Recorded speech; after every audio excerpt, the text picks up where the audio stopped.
L'ambassadeur Alamaya Alina a reçu en audience ce vendredi 13 septembre une délégation de la Banque mondiale conduite par la directrice des opérations pour la région Afrique de l'Ouest et du Centre, Madame Clara de Souza. L'entretien entre les deux personnalités a porté sur les programmes financés par la Banque mondiale en vue d'atténuer les conséquences sociales et économiques beaucoup plus liées à l'inondation. La Mozambicaine, qui revient au Tchad pour une deuxième fois, a réaffirmé l'engagement de son institution à apporter tout son soutien au gouvernement dans la mise en œuvre de son programme de développement. À Gounigaya, chef-lieu du département de la Kabia, province du Mayo-Kébi-Est, une fille a rendu l'âme ce 13 septembre. Décès survenu à la suite de l'ingestion d'un produit toxique. C'est dans la nuit du 12 septembre que la fille a consommé le produit toxique communément appelé Tikolomba. Informée, sa famille l'a conduite à l'hôpital du district de Gounigaya. Malgré l'intervention des soignants, elle n'a pas survécu. Selon certaines sources, son suicide serait motivé par les reproches de sa mère sur ses promenades.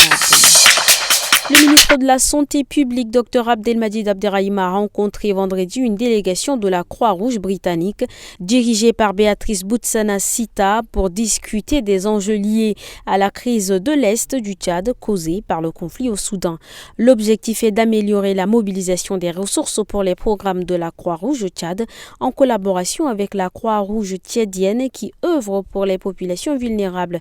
Béatrice Boutsana-Sita a souligné l'énorme besoin d'assistance en raison de l'afflux des réfugiés soudanais et a promis un soutien aux actions du gouvernement.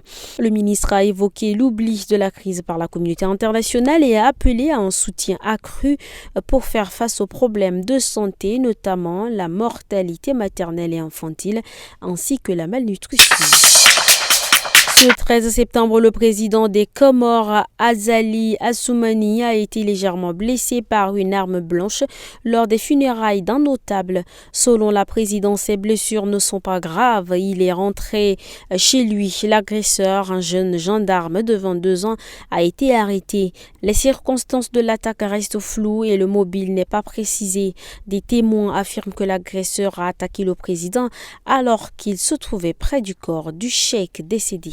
Azali Assoumani, ancien militaire et président réélu en janvier, fait face à des accusations d'autoritarisme dans un contexte politique tendu.